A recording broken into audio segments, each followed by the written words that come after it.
Hello, everyone. Welcome to the Content Workshop, where we talk about content in depth. Today, I am joined by Kyle Miller, otherwise known as NativeKJM on his social media profiles. Kyle is a freelance photographer who has had clients to include G2 eSports, Ubisoft, GenG, and Evil Geniuses, as well as a wide array of other clients. And he has been to a wide array of events in the esports community as a whole. So I knew he'd be a perfect person to have on the podcast for anybody who's trying to do, photography or just grow in the esports community as a whole. He has a wide array of experiences that can help you out and hopefully inspire you to do more. Kyle, how are you doing today? Doing wonderful, man. Thanks for having me on the podcast, first of all. And I'm just really excited to get this podcast started for you. I'll be one of the first few guests on here, and hopefully, some people can take away some valuable experience. Yeah, man. Yeah, I'm super excited too. Like I said, me and you kind of somewhat. I mean, we didn't know each other really well, but we were like, I guess, acquaintances on Panda and doing some stuff with them, as well as Most Wanted. I think you did some stuff, which I don't want to talk about them, but Yeah, that's the total. That's I'm just saying like how we know each other. But yeah, so even in your short time that you've been doing this, I guess seriously, I guess the best way to put it, you've already been to like I said, a wide array of events, worked with a wide array of people. So, you know, a lot people can take a lot away from you as far as knowing what you can do in a short amount of time if you put the effort and put your effort in the right places. But yeah, man, just to start everything off, I guess the easiest thing to do is just kind of give us a little bit of your background. What got you into the industry as a whole, and what made you decide to start to want to be a photographer and be a storyteller. yeah, definitely. I think all of us have been into video games as children, of course. We've Mm-hmm. played them, whether it's the Atari or Super Nintendo, all that kind of stuff back when you were a kid. But I mean, I played Call of Duty. My first one was actually Black Ops 1. I didn't really play competitively. I was trash at the game. I was horrible up until Ghosts, to be honest. Okay. That's when I watched my first event. I forgot which one it was, but it was like I think it was like season 3 finals. Couldn't tell you who was playing, couldn't tell you who won, but that was like my first time seeing competitive. Mm-hmm. And like I was getting better at the game, so I needed a little bit more than just pubs here and there. I needed a little bit more competition for myself. Um, so going into the next few years, I mean, I started playing competitively. Never went to an event to compete because I guess I was still terrible, but it's not as bad as I used to be. Mm-hmm. So I mean, scrimming here and there, playing GBs, doing all that kind of crap that you normally do when you think you're gonna go pro and you're gonna make it and stuff. And that was extremely short lived. So then I was like, okay, well, I still want to be part of the esports community some way or another. Mm-hmm. So I went to YouTube. That didn't work out too well. So I was like, all right, screw it. I went over to streaming. That didn't work out too well. And I was like, all right, man, this is getting kind of ridiculous. But Mm-hmm. during my YouTube my YouTube grind, I used to vlog a lot. Had a little Sony flip camera. I think it was like a 5100. Terrible camera, but it was Okay. great for vlogging at the time. I think like iJustine and her sister had it. Mm-hmm. Nate Shot had it, and I was like, shit, if Nate Shot's got it, fuck, I need to get this camera. Yeah. And it was like a great one. You could flip the screen over so you can see yourself, and it was wonderful. Get the Gorilla Pod, you're set. Um, I remember I went to Anaheim. It was my first event ever. Just going to it as a spectator and recording vlogs there. I met Nate Shot. I had him do his like, hey YouTube, how the fudge you doing? Nate Shot here Mm-hmm. intro. I had him do that intro to start my vlog, and I was like, oh my god, this is crazy. Nate Shot just did my opening for a vlog. Yeah. But I mean, instead of vlogging, I kind of turned the camera around on on the other people, like the competitors, obviously, and I was like, oh shit, I'm gonna shoot them now instead of just shooting myself. And I mean, the photos were terrible because it was a terrible photography camera, but Mm-hmm. I mean, that's kind of what got me into photography to start, and I mean, Okay. it all went from there. Awesome. Yeah, and that's interesting that you bring up, like, you try other things and they don't work as well as you thought they Mhm. would, and like even something as simple as on the spot type thing where you're like, hey, this is something I might want to be able to do. And photography is something that I think a lot of people feel like face value, like outside looking in, is easy, and it's really not. It's actually very difficult, and to be able to not only want to do that but be able to figure out how you're going to do that is really difficult. And I think it's something you can go in depth on as far as the ins and outs of, which we'll get into. But you know, what was that? So how many events do you think you have done as a photographer so far? You would guess, because Wow. I mean, I wanted to ask you this first because like I've seen so many on your portfolio at least. Yeah, I mean, man, it depends when you first start counting it. Because like I count when I started photography when I was using that shitty camera. Mm-hmm. Although like I wasn't really professional with it. Terrible camera. Didn't know what I was doing, but I guess I consider that the start of when I did photography. But Mm-hmm. I mean, I had my first DSLR camera, my first actual camera, back in Dallas of 2017. That was the event where the bomb threat happened. And Oh yeah, most people know about that event. yeah, That was like my first like legit DSLR camera event, and of course, it was a bomb threat and yeah. It's a stuff. good way to start, like the Yeah, first professional one. I was like, oh, this is great, this is awesome. But the couple Anaheim years before that is when I first started. So I mean, going off of that, I mean, I've been to pretty much every Call of Duty event except Anaheim and Miami of last year. But Okay. then obviously my CS:GO events make up for that number, and then I mean, I'd say about probably 15 so far, and it's not a lot. I mean, I've only been doing this for about a little over 3 years, maybe 3 years now, and Mm. um, I mean, the people I've worked with, like you said at the beginning of the episode, I mean, just being able to work with them so far has been kind of crazy. Yeah, exactly. And I guess knowing that, like the best way to go about it is like from the time you started with that shitty flip camera, Mhm. what was the process for you as far as, legitimizing it, doing it, on a more consistent basis and upgrading your gear, and like what was the whole process of that from the first time you started? Yeah, when I had that flip camera, I mean, I covered I think like one open bracket team, and then I covered I think Project Evil was the team's name back in Oh yeah, I remember that. Champs of IW. I covered like Fastball, Profizi, that team before, and I was using that shitty camera, and I mean, it worked. It was fine. Project Evil loved the work, the players loved the work, and I liked it too for what I had. But like going into the next season of Call of Duty with that first event, as Dallas, for I think it was what came after IW, was it Black Ops 4 maybe, or IW was World War II, World War wasn't it? Two Yeah, after War II. afterwards. Yeah, the first event of World War Two was the was that Dallas one, and I mean, I knew going into a new season and a whole new year, I needed better gear for sure, and that's when I started taking on a lot more clients. And I was such an idiot back then. I remember my first that first Dallas event. I only worked with open bracket teams, of course, because I wasn't I didn't have any You gotta knowledge. build your No, build your portfolio basically. exactly the Yeah. portfolio thing as Hmm. well. But I still charged for it, and I think I picked up like 10, 12 teams for it. I don't know why I did that. I don't know what the hell I was thinking. Mm. But I have this great camera and all, but I'm shooting the dark open bracket.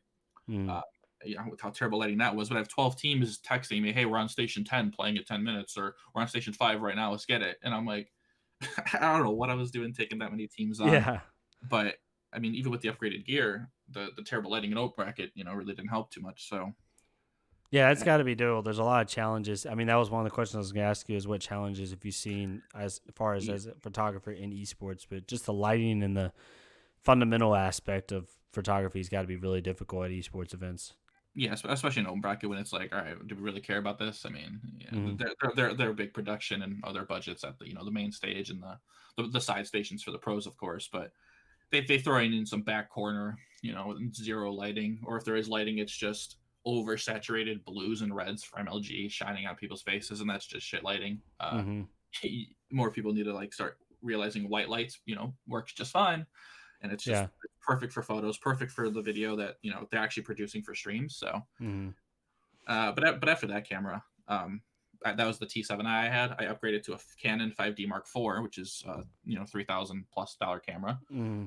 Uh, I was shooting with G2 Esports for my first time ever. It was IEM Chicago, 2018, and Karina, she's the content manager, I believe, or content Mm-hmm. director over there. She runs all the shots.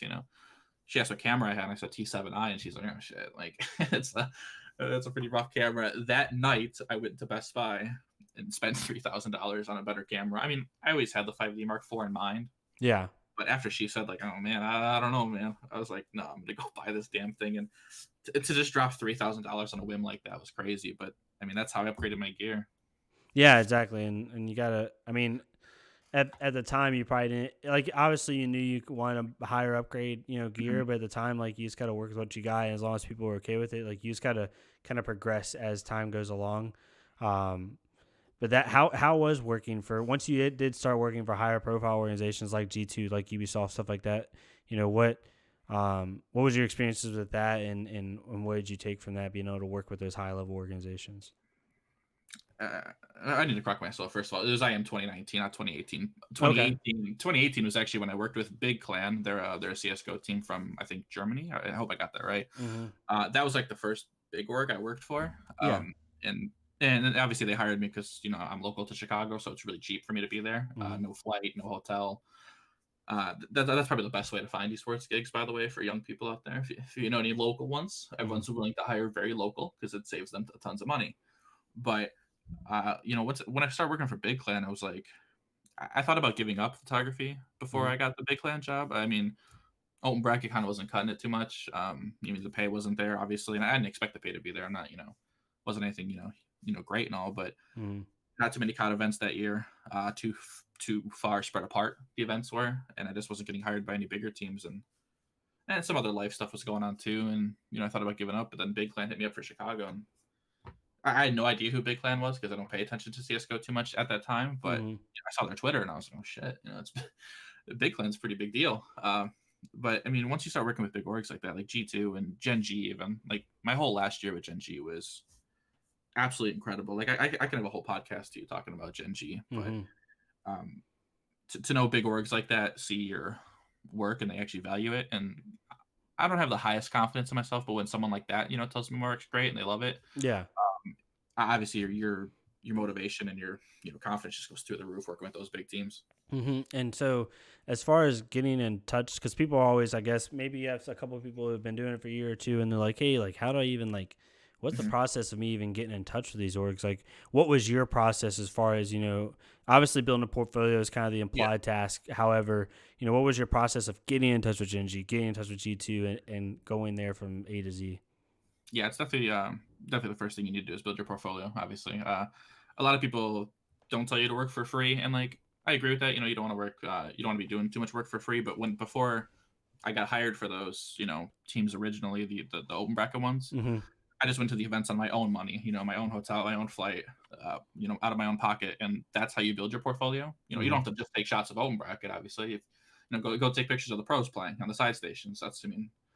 That was the easiest way I built my portfolio. And then, you tag these pros when you're posting them on Twitter, Mm-hmm. and the pros see them. And like, I remember one of my earlier photos, Crim6 used it as a profile picture. And I was like a huge optic fanboy at the time. And I was like, losing my mind. I was like, holy shit, Crim6 is using my profile picture. Mm-hmm. But when someone like Crim6 tweets it out, I mean, how many people are seeing that? I mean, all of his fans are going to see the picture, and then it just goes wild from there. And then your portfolio gets more views and everything. Mm-hmm. But once you build your portfolio, I mean, the easiest thing is to know somebody in the scene, but not everyone has that luxury. Yeah, You know, exactly.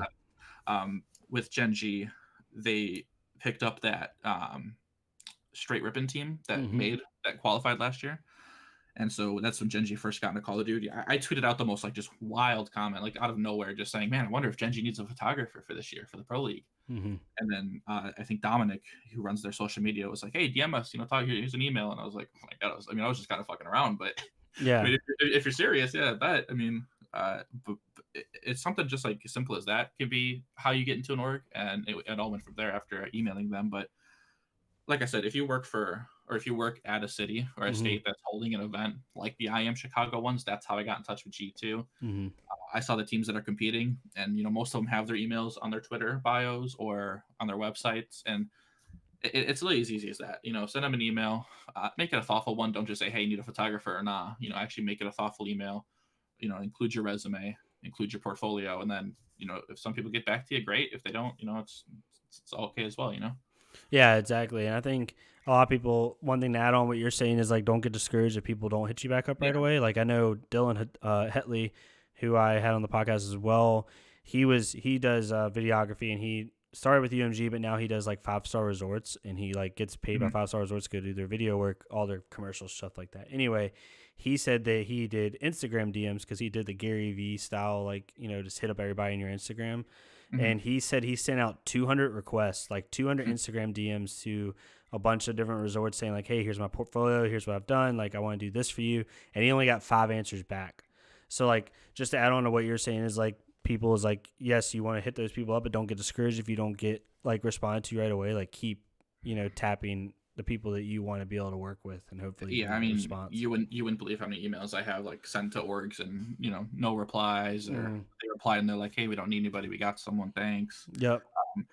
And going off of like what Dylan said with Instagram, Mm-hmm. uh, a social media platform I literally just started using has been LinkedIn, and Mm-hmm. it's the same Gary Vee thing. You can listen to Gary Vee now. He says LinkedIn right now is the same as as Facebook was back in 2012. Which I 100% agree with. Yeah. 100%. Like Mm-hmm. I've used LinkedIn for maybe about a week now, a little over a week, and I have 400 plus connections. They're not just like random connections either. They're like actual important ones that I can hit up or will hit up in the future. Mm-hmm. And I mean, I've already had a few gigs. Like I haven't accepted any, but there was a few people that have like offered gigs for this convention that's coming up in Chicago. I don't think I can do it since it's the same weekend as the Huntsman homestand, which I hope to go to. Mm-hmm.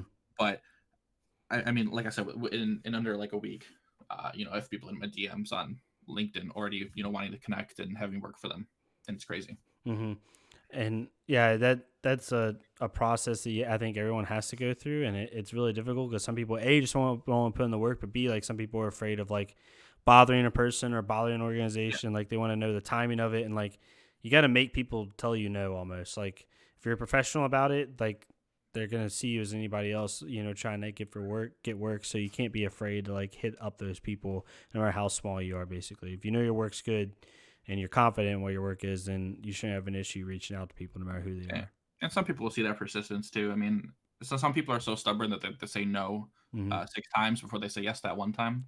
Mm-hmm. And I mean, if the work is there, if the quality of work is there and your price is right, of course, then people would be dumb not to have you. Yep. And at the very least, like I've had a couple people from a marketing sense where I've like messaged people, been like, "Hey, I'd like to do some like client work, maybe like help you out with one of your decks." Because for me, it's all about building a portfolio too. Like I'd like to have like 6 marketing decks in the background where people can look at.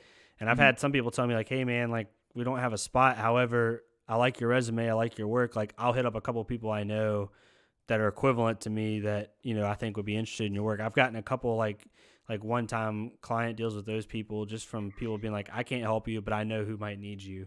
So you might not get a client with that person. Like as a photographer, you might not get that event with that team, but they might hit up 3 other teams that they know need help at that same event or something like that. Yeah, it's like Um, when I contact Ubisoft about some of their, some of their majors. I mean, Ubisoft themselves may not need somebody, but mm-hmm. the 12 teams they're sending, Yep. they know them better. And if it comes from Ubisoft saying, "Hey, we got this photographer," Mm-hmm. it's way more likely they're going to pick you for a Ubisoft, recommendation than just some guy picking other emails or DMs. Of Mm-hmm. course. Exactly. And with all the events you've done, actually, I meant to ask you this earlier, but I didn't. I wish I would have. Is what has been your favorite event to cover as a whole so far as a photographer? As a whole, Mm-hmm. that's a rough question because, like, as a whole, I'm gonna have to say Raleigh with Rainbow Six. Mm-hmm. I did that one last August. The event itself was, it was good. Like, I'm not a huge Rainbow Six fan. Yeah.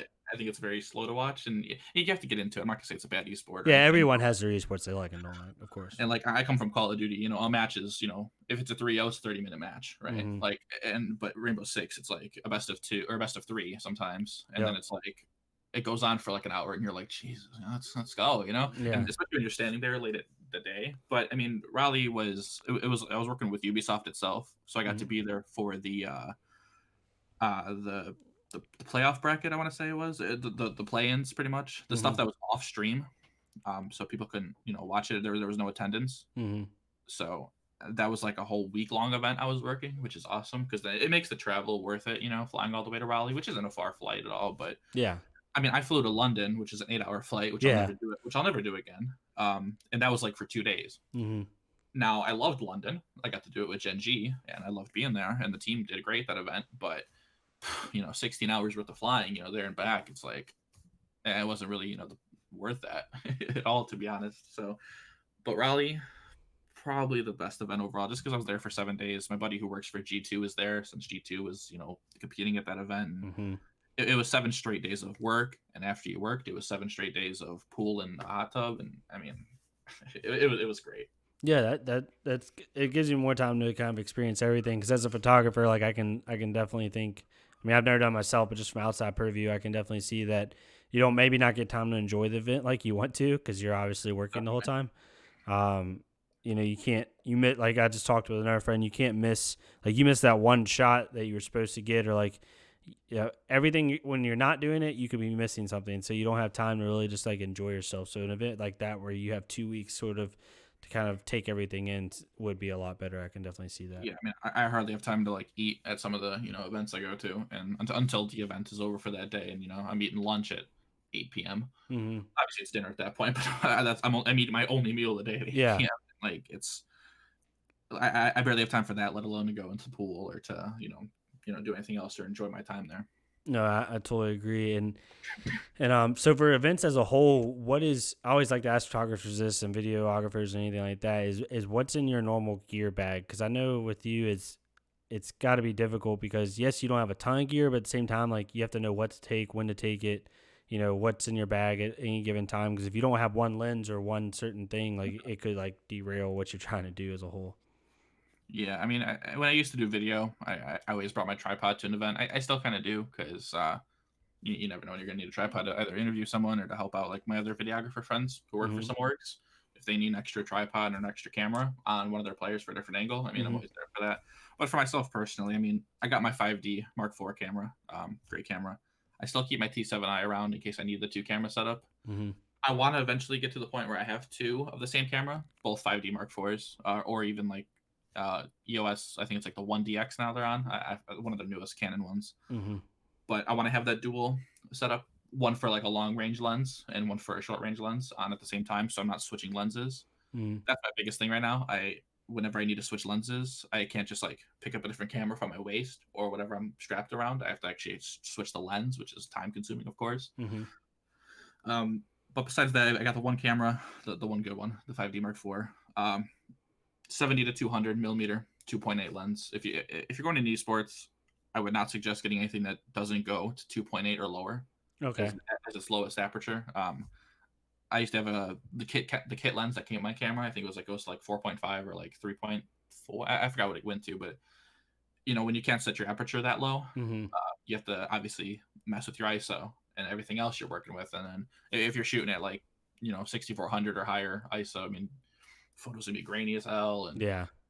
so anything lower than or anything higher than 2.8, I would not go with. So I have the 70 to 200 2.8 and the 24 to 70 2.8. So I pretty much have the 24 to 200 range covered. Mm-hmm. Which I mean, for esports and the access I get is with media passes and team passes. Yeah, that's more than enough range for you. Okay. Wow, that's awesome. And one thing you're like giving all the stats, which I think is really good for people to know, because I know with me, like I don't know nearly as much as you, obviously. But when I was 19, I was working for Best Buy and I worked in the camera section, and I was one of the Best Buy employees that actually like gave a shit and like tried to actually learn what it was I was helping people with.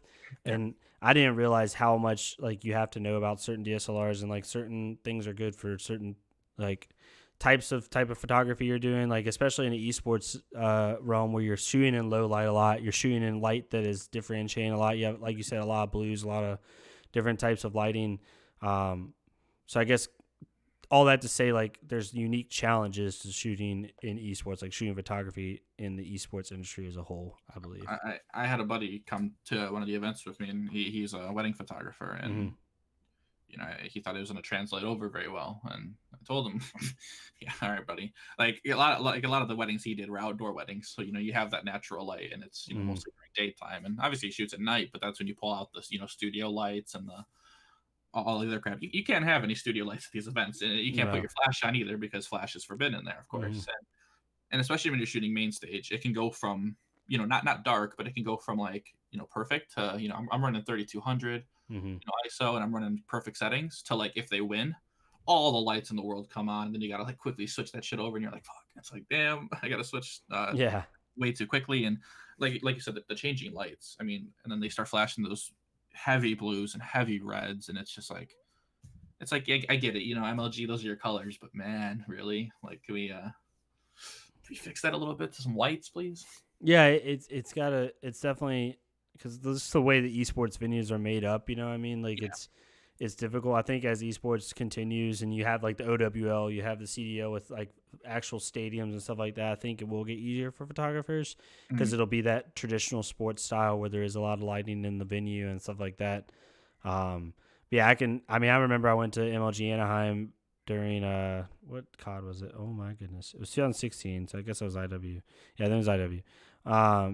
But yeah, MLG Anaheim, like it was dark in there. Like I remember Roger at the time who was working for TK before he was on Optic, like just him with his whole entire rig, like it was hard for him. I remember talking to him. It was hard for him to get the right lighting, get the right shot that he wants to get, especially for open bracket teams. Like main stage teams probably not as hard, but open bracket teams it's very hard. So I definitely can see that. But besides the lighting, what other challenges have you faced as a photographer within the esports scene as a whole? Besides lighting, probably like the access. I mean, Mm-hmm. and I think it'll get better as esports grows and um, tourney organizers get more organized. Mm-hmm. It's just funny that they're not organized right now. But I mean, it seems like last year it was different from event to event. Mm-hmm. Like one event I can bring my backpack in. The next they're like, hey man, I don't know what you're doing. Bringing this camera into your backpack, and it's like, well, I have the same pass I had last time. What's the difference here? And I'm not sure if it's just a Call of Duty thing or what, but like I said, one event you can be behind these ropes, but don't go past them. The next you can't even be near the damn ropes, and you're Mm-hmm. like, okay, well, what's going on? And sometimes the stages are just horrible if you're not working for the team, so that Mm-hmm. you can actually be on stage before and after they play. Like the champs stage from last year, I didn't go to champs last year because it was the same weekend as the Raleigh major for Rainbow Six, Mm-hmm. but I saw the main stage was about what 20 feet up. I'm not sure if you saw the champ stage last Yeah, year, I but did. Yep. it was incredibly high. And like, my buddy's trying to get a trophy shot and he's shooting, at a 45-degree angle, like just like stages like that, and the Mm-hmm. access is probably one of the hardest things to deal with because you never know. Like when I go to Minnesota in a week, I Mm-hmm. have no idea what kind of access I'm going to get, and I have clients that want photos of some of their players, and if I'm going to see the players or not, I don't know yet. Mm-hmm. Yeah, no, that's gotta be difficult, and I think as like we both were alluding to, as like the OWL, CDL, all those leagues start to have like homestands and stuff like that, like they'll probably have like a media section. Um, but that's another thing you brought up that I think is an interesting point is like security as a whole, because like if you go to like a college basketball game now, like media goes through a different entrance, like Yeah. they are screened, probably go through a metal detector, stuff like that, so they can bring their backpacks in, but general admission usually has to have like a clear bag. Mhm. Whereas esports events now, most of the events you have to have a clear bag now, especially after the bomb threat thing that you were talking about. Or Um, so yeah, as it legitimizes, hopefully they do have a time where or a place where just media can go through. Because right now, I don't know if it's still the same because I didn't go to any events last year. But like, Mhm. there's basically two lanes. One lane's for players, coaches, and media, or whoever has a pass that's not general admission, Yeah. and then one lane is for general admission. And then as the weekend goes on, those lanes actually just get muddied up anyway. So hopefully they can legitimize the system they have for media people as they come in. I mean, like CS:GO and League of Legends, they did a very good job at that. Like they're way more professional and way more organized. Mm-hmm. They have that where, as a photographer, I go in a completely different entrance, and it's there's the whole metal detector setup. It's not like just the wands; it's an actual like metal detector you see at an airport. And Mm-hmm. so that's great. I don't mind doing that. It's a much shorter line, of course, and I don't Mm-hmm. like I have nothing to hide, so I don't mind you checking my backpack. But don't hand me a clear plastic bag and say, here, put your $3,000 lens in it, put your two $1,500 lenses in it, and then you can come in. Like, what? Like, Yeah, not only from like you possibly breaking it yourself, but also people like looking through a bag and seeing a camera that they know is several $1,000s and just wanting to take it type of thing. Like, yeah, granted, like you have your bag on you most of the time, but there's times where you sit it down, I'm sure. yeah. And I think they tried pulling that shit at Atlanta, and I'm like, I'm not putting my stuff in that bag. Like, common knowledge, please. Yeah, exactly. No, I agree. Um, yeah, so there's definitely a slew of challenges. Hopefully they get better in time. I think lighting and security and all that, I think that'll continue to get better. That's not something that's like hard to fix, to be completely honest. It's just something that kind of got to legitimize as a whole. But going forward, as we're talking about the future of esports, what is your main goals as a freelance photographer? Like, what is your ideal like career path from here on out as far as in this field? Well, this even ties into like the last question about challenges. Mm-hmm. In esports, especially, sometimes you don't know about an event until about 2 weeks, maybe a week, Mm-hmm. beforehand, and not knowing about the event itself, but knowing if you're going to be hired for it or not. Luckily for me, the people I'm working with for Minnesota, they give you a huge time ahead. But I mean, I've had clients that are like, "Hey, Anaheim's next week. We want a photographer for it." Mm-hmm. It's like, really? Like, thanks for the notice. Now, I don't have a job currently. I used to work at Best Buy, actually. Funny enough, Mm-hmm. we talked about that, and I quit that shit. But right now, I don't have a job, so I mean, I can go to an event tomorrow if someone called me and said, "Hey, we need you tomorrow." Mm-hmm. We'll pay for it, obviously, but some a little bit of advanced notice. So for the future, there's a photographer named Joe Brady. Mm-hmm. He's won esports awards, multiple times for photographer of the year. Wonderful guy, wonderful photographer. He tweeted out the other day, and I think 2 days ago, He's like, I already have 24 events booked for 2020. Now, how the hell do you have 24 events already booked for 2020, man? Like, Yeah. he's really good. So I mean, I don't expect any less from him. But how do you have it that far advanced, man? That's just crazy. And it comes down to the clients. You know, he's built a huge client base, and he's so Hmm. good that he's worked with a lot of people that I'm sure they just know it way ahead of time. But man, 24 of them. Hmm. So definitely, my future is to like have that many kind of events. Because I mean, I got one. I got Minnesota, and that's all I know about for 2020. I'm sure I'll have more, but as of right now, that's all I know of, and that uncertainty is pretty scary, of course. Hmm. Being a freelancer, especially. So having a more consistent schedule, more consistent events, having more quantity and quality, of course, in events is definitely my goal for 2020 in the future.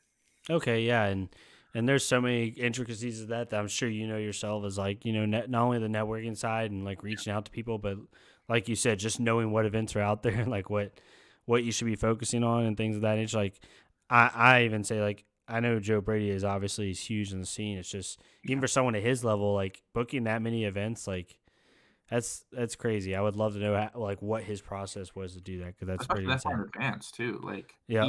even Robert Paul, who's a wonderful photographer who shot for the Overwatch League, Hmm. even he commented like, "How the hell do you have this many in advance?" Then Robert Paul is amazing. So I mean, if Joe Brady has that many in advance, Robert Paul definitely can too. Yeah. Both wonderful. The only thing I can think of, and I'm not saying this is what it is, but there's a possibility is Joe Brady might be counting events that he doesn't know the exact event. He just knows who he's working with. Like I could see Yeah. him definitely like set like just example sign a contract with G2 saying like I will do 2 events for you this year. Like we haven't specified the Mhm. events, but I will do 2 events for you. And maybe he's counting it that way. I'm not sure because he's got 24 events. That's 2 events a month, and he already knows the time, date, client. Like that's difficult. Maybe it is. Maybe it's not. I don't know. I know he Um, does a lot of US events too, but like mhm. I don't know too much about UK or like the UK the photography scene, but I feel like he runs that shit. Mhm. So I mean, I think even any UK event that goes on, whether it's like an IEM or uh, a DreamHack one Mhm. that's over in Europe, I feel like he's just got to have that whole market just locked down. Yeah, that's probably what it is. He's probably definitely developed a client base where it's he doesn't really have to go out and search. They just come to him, so to speak, Mhm. is the best way to put it. Well, yeah, that's definitely a good thing to know, and I think going forward, I don't think you'll have any issues with that. I think once you find a process that works for you and you just keep building your portfolio, I don't see an issue with that. I think that'll be something that's pretty simple to get to obtain as far as Mhm. like having people starting out.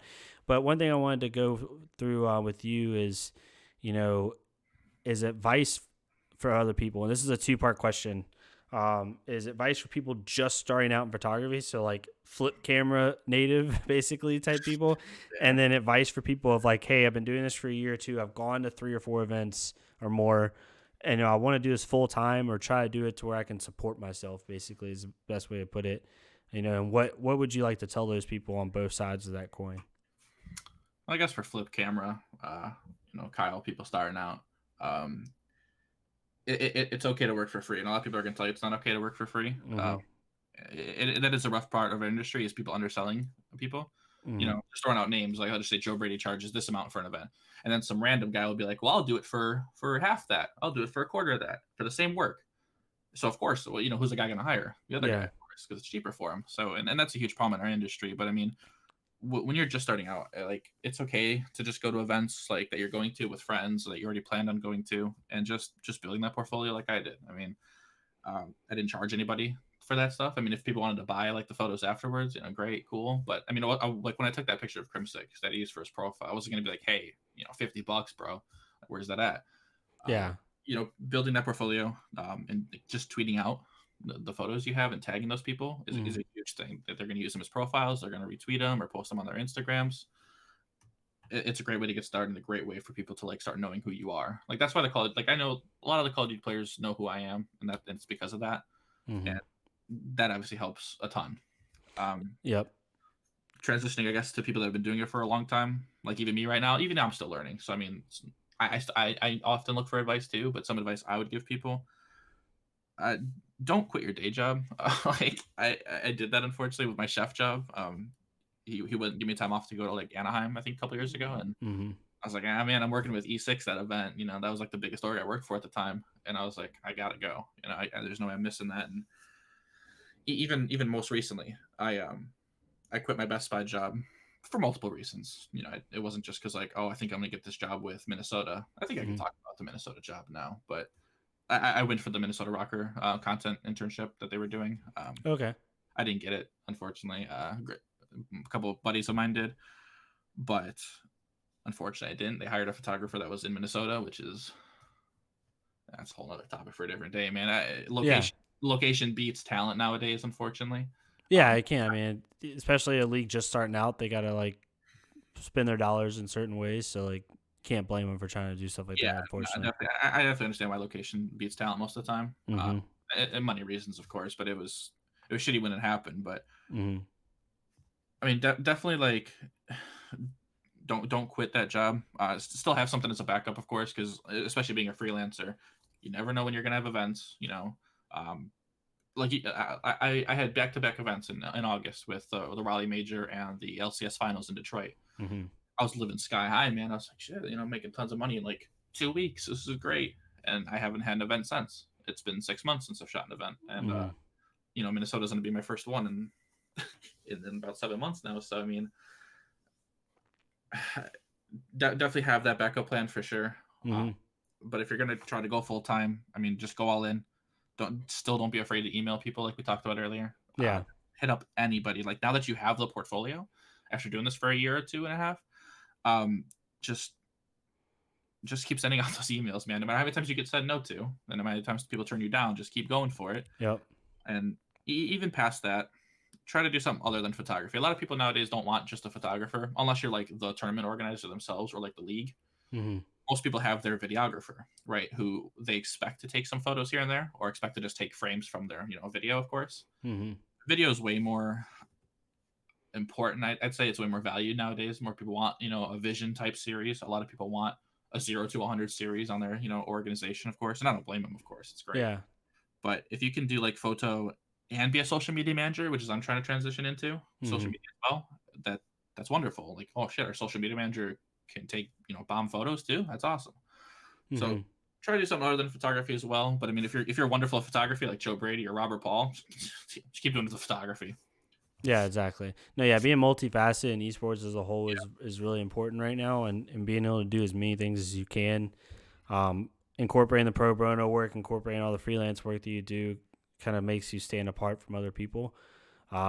I know Helena gave that advice in her podcast is just anything you're doing, like put it on your resume and try to be as broad as you can, be good at what you do, but also have different reasons for people to hire you outside of just your photographer. You know what I mean? And the more you cover, the more you stand out to maybe somebody who's equivalent to you in talent or experience.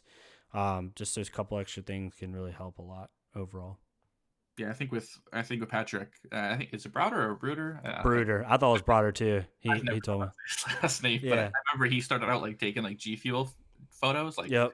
like pretty much all of us have, to be honest. And like now he hardly does some photography. Now he does a lot of video. He Yep. still does photo, of course, but he does a lot of video now, and now he's working for the Cavaliers. So I mean, it definitely happens. I see that a lot. A lot of photographers and videographers, not all, but a lot, they try to dip their hand in photography, videography, and design work as much as they can.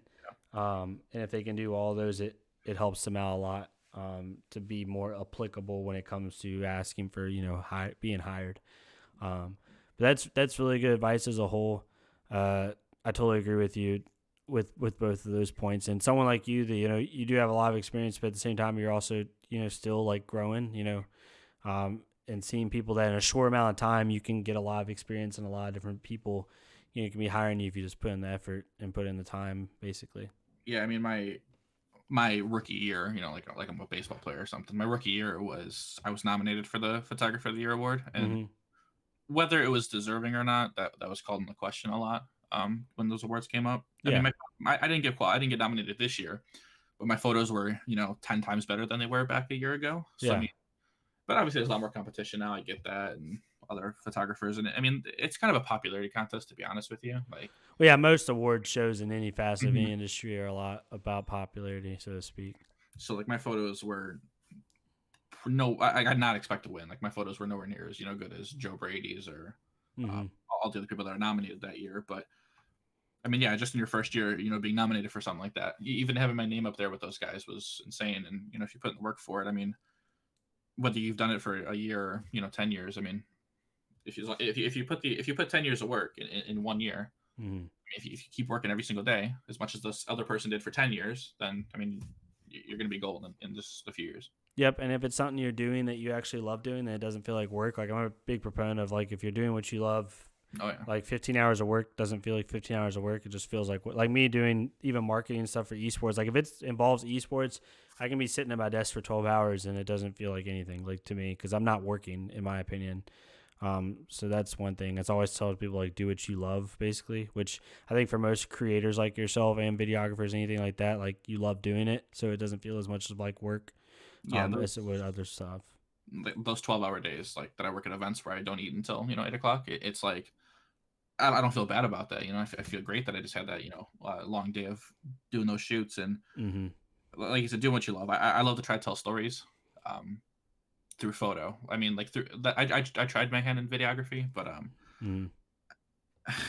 editing is just kind of a bitch, and like I wasn't very good at editing. So I mean, I think telling a story Mm-hmm. through a video, I'm not gonna say it's easy. It's obviously extremely hard, and people like Roger and Hitch and all the other videographers, huge props to them. They do stuff I can't even imagine doing. But telling a story where you have like moving picture and sound is, Mm-hmm. I'm not gonna say it's really easy, but it's easier than a still photo. And if some of my photos can tell a story in just that photo with no sound, no movement, nothing, Mm-hmm. then that's extremely grateful for that. No, I agree. There's a nuance about photography that people don't understand. Mm. There's um certain photographic like points in time where people can look back and immediately like it brings up memories of that event or like the aura that was captured, the essence of that event as a whole. So I totally agree with you that Mm. it can be difficult to. It's not difficult to take a picture, but it's difficult to take like a truly great one that people are going to remember for a long time. And it's not just about angles or lighting; it's about like the whole essence of it and what you put into it as a whole. Um, yeah, man, there's a really great that's really great advice, and I think hopefully the people listening to this podcast can take away from someone that has had ups and downs as far as like a lot of work and then not a lot of work and stuff like that, and people like showing like that you were able to persevere through that and you're still working hard on it, and that in a short, like I said, in a short amount of time you can get a lot of experience and do a lot of things quickly if you just put in the effort. And like you said towards the end, like don't be afraid to try new things to make yourself more applicable in the scene as far as even if it's just learning how to do basic social media management, learning how to do design work, learning how to do like computer based stuff can help you out if you're just like it's nothing wrong with being just a photographer, but also giving you other skills that make you more applicable to employers Yeah, for more sure. for that for sure. Yeah, man. Yeah, dude, I appreciate you talking to the listeners. I think it was a really good insight to, the freelance photography and esports, which I think isn't brought up enough. I don't think people pay attention to it more enough, and I think that people being able to see your story and how you've, worked through different organizations, hopefully it'll inspire them to keep doing what they're doing and just lift the photography scene within esports as a whole, and hopefully it can continue down the road. But yeah, man, before we head on out here and let the listeners go, is there anything that you want to shout out as far as social medias or your landing page or anything like that? Any social medias that you want to shout out?